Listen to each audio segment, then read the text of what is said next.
दोस्तों, नमस्कार सभी को। अभिनव का आज हम लोग स्टार्ट करेंगे इलेक्ट्रिसिटी चैप्टर का दूसरा लेक्चर। इस लेक्चर में दोस्तों मैं आप सबके सामने इलेक्ट्रिक सर्किट के बारे में डिस्कस करूंगा।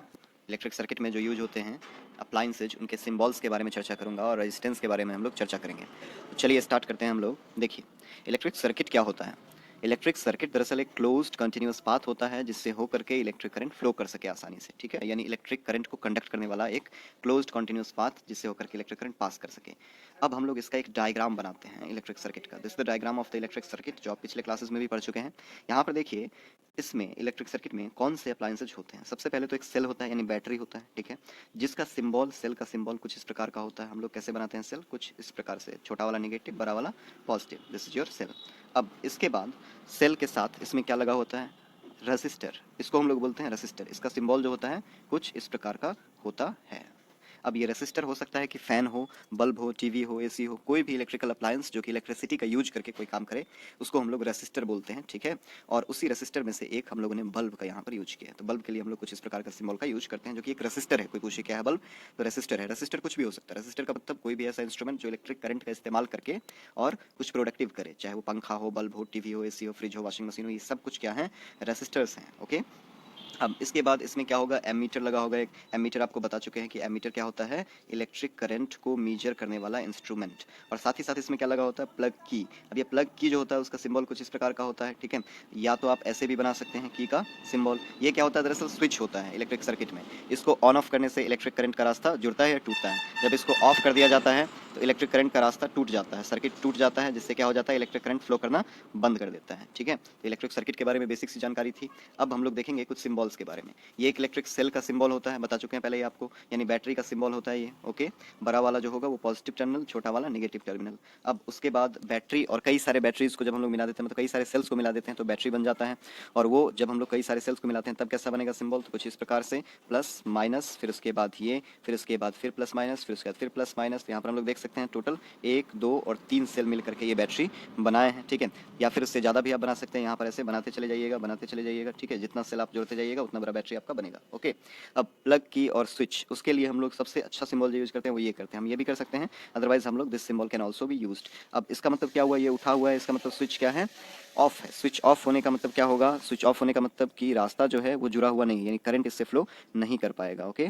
और जब स्विच क्या होता है, ऑन होता है, यानी प्लग स्विच की जो होता है वो क्या होता है, क्लोज्ड होता है, तो ये जुड़ा हुआ रहता है जिससे इलेक्ट्रिक करंट इससे पास हो सके। तो स्विच ऑन जब दिखाना है तो हम लोग ये सिंबल यूज करेंगे, और स्विच ऑफ दिखाना है यानी करंट नहीं फ्लो कर रहा है सर्किट में, तो ये सिंबल यूज करेंगे सर्किट के अंदर, ओके। अब रेसिस्टर के लिए हम लोग ये यूज करते हैं, और रेसिस्टर का एक टाइप क्या हो गया, बल्ब। बल्ब के लिए हम लोग ये सिंबल यूज करते हैं। रेसिस्टर कुछ भी हो सकता है, पहले ही बता चुके हैं आपको, TV, AC, fridge, washing machine, कोई भी इलेक्ट्रिकल अप्लायंस जो करंट का यूज करे, ओके, यानी करंट को रोके और करंट का यूज करे। अब वेरिएबल रेसिस्टेंस या रियोस्टेट क्या होता है, वेरिएबल रेसिस्टेंस का सिंबल इस प्रकार से रेसिस्टर बना करके और उसके ऊपर डोप करके आप बना सकते हैं, या फिर इसका सिंबल कुछ इस प्रकार से भी होता है, रेसिस्टर बना करके और उसको बीच से काट देते हैं। ये होता क्या है, ये हम लोग आगे देखेंगे। अब एमीटर जो होता है उसका सिंबल बहुत ही आसान होता है। आप एक सर्कल बना दो और उसके बीच में ए रख करके एक तरफ प्लस एक तरफ माइनस लिख दो, this is your ammeter. Voltmeter का भी सिंबल एमीटर के जैसे होता है, बीच में केवल वी लिखना है, एक तरफ प्लस एक तरफ माइनस लगा दो, ठीक है, सर्किट में। उसके बाद वायर ज्वाइंट, यानी कहाँ पर आपको अगर सर्किट में दिखाना है, कहीं से तार जोड़ करके किसी दूसरे जगह जा रहा है, तो ये रहा आपका सर्किट का नेटवर्क का सिंबल, और उसमें आपने क्या कर दिया, जोड़ दिया तार और वहाँ पर डॉट दे दिए, ठीक है। अब अगर क्रॉसिंग ओवर हो रहा है, मतलब आपको दिखाना है कि एक तार के ऊपर से दूसरा तार जा रहा है, तो आप कैसे दिखाओगे, आप इस प्रकार से दिखाओगे, ठीक है, कि एक तार है और उसके ऊपर से दूसरा तार जा रहा है, ये उसका सिंबल हो जाएगा, ठीक है। और उसके बाद साथ ही साथ हम लोग देखेंगे अब ओम्स लॉ। याद है आप लोगों को कि हम लोगों ने क्या पढ़ा था, हम लोग क्या पढ़े हुए थे, करंट के बारे में देखे हुए थे और रेजिस्टेंस के बारे में देखे हुए थे। उनके बीच में एक रिलेशन होता है जो जॉर्ज साइमन ओम ने निकाला, ठीक है, जिसके बारे में हम लोग जानेंगे। So Ohm's law is the relation between the potential difference across a conductor and the current flowing through it.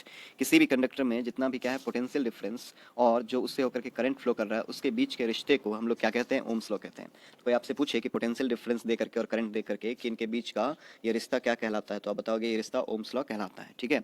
Ohm's law क्या कहता है हम लोग को, कि the current flowing through a conductor is directly proportional to the potential difference between its ends provided its temperature remains constant. किसी भी conductor से होकर के अगर कोई पोटेंशियल डिफरेंस v है और उससे करंट फ्लो कर रहा है I, तो ये दोनों एक दूसरे के डायरेक्टली प्रोपोर्शनल होगा अगर टेम्परेचर जो है, तापमान जो है वो नियतांक रहे, उसमें कोई परिवर्तन ना आए समान तापमान के कंडीशन के लिए। यानी I is directly proportional to v, यानी v is directly proportional to I। इसका मतलब क्या, हम लोग जब कभी भी दो चीज़ डायरेक्टली प्रोपोर्शनल होता है तो उस प्रोपोर्शनैलिटी के साइन को हटा करके इक्वल टू का साइन लगाने के लिए क्या करते हैं, एक कांस्टेंट लाते हैं, और उस कांस्टेंट को हम लोगों ने यहाँ पर R ले लिया है, और ये कांस्टेंट का हम लोग नाम दे देते हैं क्या, रेसिस्टेंस। क्या नाम देते हैं, रेसिस्टेंस, ठीक है। तो दिमाग में क्या रहेगा आपको, जो प्रोपोर्शनैलिटी का साइन होता है वी और आई के बीच में, उसको हटाने के लिए हम लोग इक्वल टू लाने के लिए क्या करते हैं, एक कांस्टेंट लाते हैं, जिस कांस्टेंट को हम लोग रेसिस्टेंस बोलते हैं, जिससे हम लोग को फॉर्मूला डिराइव होता है v is equals to I R. अब इसी आई को इधर ले आएंगे तो क्या हो जाएगा, v by I is equals to R, ठीक है। तो आर यहाँ पर क्या है, कांस्टेंट है, जिसको हम लोग रेसिस्टेंस कहते हैं, जो कि अलग अलग मेटेलिक वायर के लिए क्या होता है, एक टेम्परेचर पर वैल्यू वेरी करता है, ठीक है। अब ओम्स लॉ का वेरिफिकेशन हम लोग देखेंगे। यहाँ पर हमने एक सर्किट बनाया है, आप अगर ध्यान से देखो तो यहाँ पर सर्किट बना करके सर्किट में 1 सेल, 2 सेल, 3 सेल और 4 सेल लगाया है और उसको कनेक्ट कर दिया है किससे, स्विच से, ठीक है। स्विच ये है, स्विच से कनेक्ट करने के बाद सर्किट को फर्दर आगे बढ़ाया और उसको एमीटर उसमें लगाया करंट मेजरमेंट करने के लिए। और उसके बाद एक क्या लगाया हम लोगों ने, एक लगाया है रेसिस्टर। अब ये रेसिस्टर कुछ भी हो सकता है जो करंट का यूज करके यूज करना जानता हो, करंट का यूज करे। और साथ ही साथ एक वोल्ट मीटर लगाया हम लोगों ने। वोल्ट मीटर किस चीज़ के लिए, पोटेंशियल डिफरेंस को मेजर करने के लिए, ठीक है। अब इसका वेरिफिकेशन हम लोग देखेंगे। हम लोग क्या करते हैं, एक सर्किट जैसा कि अभी आपको डायग्राम में दिखाया वैसा सर्किट बना लेते हैं। पहले उसमें एक सेल यूज करते हैं और नोट करते हैं करंट कितना आया।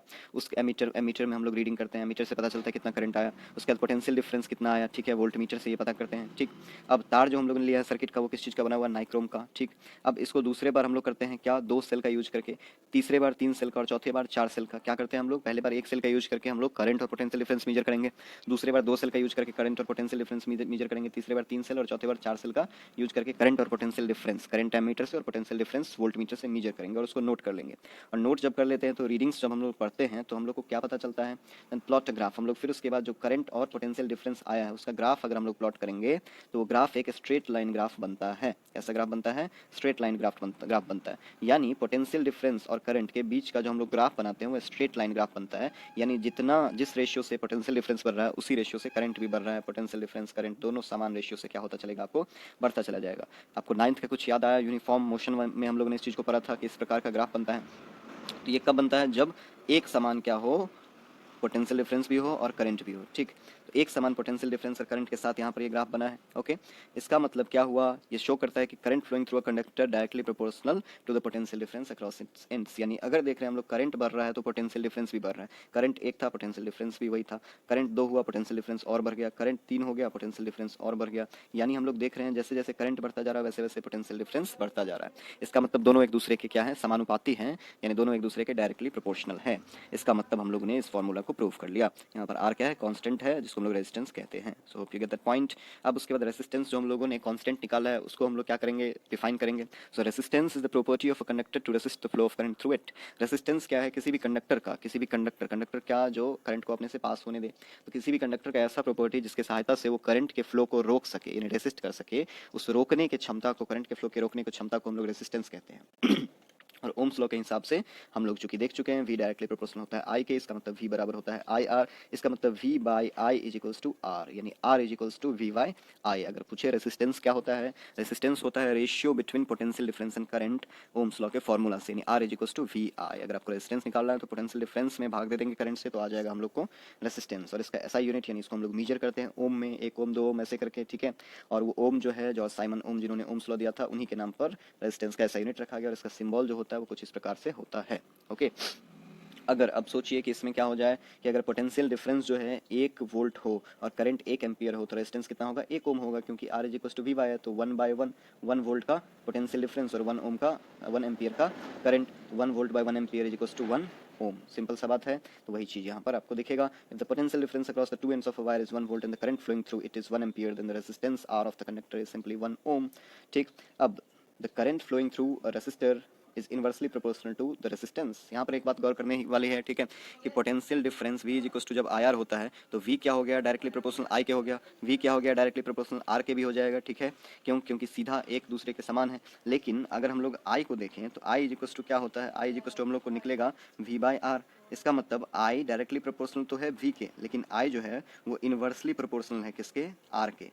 डायरेक्टली प्रोपोर्शनल होने का मतलब दो चीज़ों में ये होता है कि अगर एक चीज़ बढ़ेगा तो दूसरा भी बढ़ेगा, एक चीज़ घटेगा तो दूसरा भी घटेगा। और इनवर्सली प्रोपोर्शनल का मतलब यानी व्युत्क्रमानुपाती, यानी एक बढ़ेगा तो दूसरा घटेगा, एक घटेगा तो दूसरा बढ़ेगा, ओके। यानी सिंपल सा बात है कि चूंकि V is equal to I R है तो V और I डायरेक्टली प्रोपोर्शनल है। तो हम लोगों ने देखा था पोटेंशियल डिफरेंस बढ़ता है तो करंट बढ़ता है, पोटेंशियल डिफरेंस घटता है तो करंट घटता है, और पोटेंशियल डिफरेंस बढ़ता है तो रेजिस्टेंस भी बढ़ता है, पोटेंशियल डिफरेंस घटता है तो रेजिस्टेंस भी घटता है। लेकिन चूंकि I जो है वो इनवर्सली प्रोपोर्शनल है किसके, R के, तो अगर रेजिस्टेंस बढ़ेगा तो करंट घटेगा, रेजिस्टेंस घटेगा तो करंट बढ़ेगा एंड वाइस वर्सा, ठीक। तो वही चीज़ है कि the current flowing through resistor is inversely proportional to the resistance. अगर रेजिस्टेंस को दुगना कर दें तो करंट क्या हो जाएगा, आधा हो जाएगा। समान सा बात है, क्योंकि हम लोगों ने देखा है क्या कि R is equal to V by I. अब अगर बताओ आर को हम लोग 2R कर दें, 2R कर दें तो 2R इज इक्वल टू अगर वी आई लिखें तो आर इज इक्वल टू क्या हो जाएगा, 2 नीचे जाएगा, वी बाई 2I। यानी क्या हो गया, हम लोगों ने जैसे ही रेजिस्टेंस को दुगना कर दिया तो करंट जो था वो क्या हो गया, 1/2, यानी हाफ हो गया, आधा हो गया। यानी सिंपल सा बात है कि करंट दुगना तो रेजिस्टेंस आधा, और रेजिस्टेंस दुगना तो करंट आधा, विच मीन्स उल्टा काम होता है करंट और रेजिस्टेंस में। लेकिन पोटेंशियल डिफरेंस और रेजिस्टेंस में सीधा काम होता है। अगर पोटेंशियल डिफरेंस को अगर आप क्या कर दो, दुगना कर दो, तो रेजिस्टेंस भी दुगना होगा, और रेजिस्टेंस को 4 गुना कर दो या दुगना कर दो तो वो भी 4 गुना या दुगना हो जाएगा पोटेंशियल डिफरेंस, ठीक है। लेकिन करंट और रेजिस्टेंस में ऐसा नहीं होता है। Hope you get that point. अब कुछ ऐसे फैक्टर्स हैं जिसके ऊपर रेजिस्टेंस किसी भी कंडक्टर का डिपेंड करता है। सबसे पहला चीज़ तो लेंथ जो है कंडक्टर का लेंथ ज़्यादा है या कम है, इसके ऊपर क्या होता है, रेजिस्टेंस डिपेंड करता है, ठीक है। रेजिस्टेंस होता है directly proportional length of the conductor के, यानी कंडक्टर का लेंथ बढ़ाइएगा तो करंट को रोक सकने का क्षमता बढ़ जाएगा किसी भी कंडक्टर का। यानी कंडक्टर में अगर कंडक्टर का लेंथ ज़्यादा है, किसी भी वायर का लेंथ ज़्यादा है तो वो ज़्यादा करंट को रोक सकेगा, और कम लेंथ है तो कम करंट को रोक सकेगा। इसलिए रेजिस्टेंस जो होगा वो डायरेक्टली प्रोपोर्शनल होगा किसके, लेंथ ऑफ द कंडक्टर के, ओके। अब एरिया ऑफ क्रॉस सेक्शन, ठीक है यानी कितना एरिया है उस क्रॉस सेक्शन का, यानी उस वायर का कितना एरिया है। तो जो वायर आप ले रहे हैं, यानी कंडक्टर जो ले रहे हैं, उसके इनवर्सली प्रोपोर्शनल होता है क्या, रेजिस्टेंस, यानी एरिया के इनवर्सली प्रोपोर्शनल। यानी एरिया बढ़ेगा कंडक्टर का तो रेजिस्टेंस घटेगा, और एरिया घटेगा तो कंडक्टर का रेजिस्टेंस बढ़ेगा, ओके। अब उसके बाद जो होता है मटेरियल ऑफ द कंडक्टर, यानी कंडक्टर किस चीज़ का बना हुआ है। तो अगर कंडक्टर मान लो कि किसी ऐसी चीज़ का बना हुआ है जो ढंग से इलेक्ट्रिसिटी को कंडक्ट ना कर सके, तो फिर उससे होकर के रेजिस्टेंस उसका क्या हो जाएगा, बहुत ही हाई हो जाएगा, यानी ज़्यादा करंट रोक लेगा। लेकिन कंडक्टर ऐसी चीज़ का बना हुआ है जो क्या है, अच्छे से इलेक्ट्रिक करंट को पास करने देता है, तो उसमें जो रेजिस्टेंस होगा बहुत ही कम होगा। तो लेंथ ऑफ द कंडक्टर के साथ साथ एरिया और लेंथ के साथ साथ मटेरियल ऑफ द कंडक्टर पर भी रेजिस्टेंस डिपेंड करता है। अब मटेरियल ऑफ द कंडक्टर का तो कोई मेजरमेंट का यूनिट नहीं होता, मटेरियल को मापते तो नहीं है हम लोग, मटेरियल का कोई मापने का यूनिट तो नहीं होता है कि प्लास्टिक या फिर कितना प्लास्टिक है तो कितना प्लास्टिक है, लोहा है तो कितना लोहा है, नहीं, there is no unit for measuring that कि कितना प्लास्टिक कितना लोहा। लेकिन लेंथ तो मापने का यूनिट है, 1 मीटर 2 मीटर 4 मीटर, एरिया भी मापने का तरीका है मीटर स्क्वायर में, ठीक है। मतलब ये दोनों क्या है, मेजर किए जा सकते हैं, इसलिए हम लोग इन दोनों से फॉर्मूला भी डिराइव कर सकते हैं लेंथ और एरिया से। तो चूंकि आर डायरेक्टली प्रोपोर्शनल होता है किसके, आर डायरेक्टली प्रोपोर्शनल होता है एल के, और इनवर्सली प्रोपोर्शनल होता है किसके, एरिया के। तो इसको हम लोग इस तरह से तो लिख सकते हैं, R directly proportional to L but inversely proportional to A, दोनों को अगर मिला दे तो ये डेरिवेशन आ जाएगा। अब फिर से हम लोग का प्रोपोर्शनैलिटी आ गया, और प्रोपोर्शनैलिटी को हटाने के लिए हम लोग को पता है, प्रोपोर्शनैलिटी को हटा करके इस साइन को अगर हम लोग इक्वल टू देते हैं तो हम लोग को एक कांस्टेंट लेना पड़ता है, और इस बार हम लोग कांस्टेंट लेंगे, और फिर से एक बार कांस्टेंट लेंगे, और इस बार कांस्टेंट लिए हैं क्या, इसको हम लोग बोलते हैं रो, RHO, रो पढ़ते क्या है, रो। और ये हम लोग का फॉर्मूला हो गया resistance is equals to rho L by A. अब ये रो का कुछ नाम देना होगा, जैसे हम लोगों ने रेजिस्टेंस दिया था V directly proportional to IR वाले में, V is equals to directly proportional to I वाले में V is equals to IR जो लिखा था, उसी प्रकार से रेजिस्टेंस हम लोगों ने इसका नाम दिया था। तो अब इस बार क्या नाम देंगे इस चीज़ को, रो को, इसको हम लोग नाम देते हैं रेजिस्टिविटी, यानी उस मटीरियल ऑफ द कंडक्टर का रेजिस्टिविटी।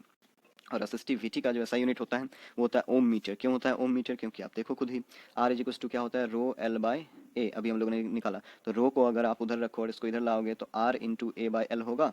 और आपको पता है आर का जो ऐसा यूनिट होता है वो क्या होता है, ओम, रेजिस्टेंस का ओम, ठीक है। इंटू एरिया का होता है मीटर स्क्वायर, बाय एल का होता है मीटर।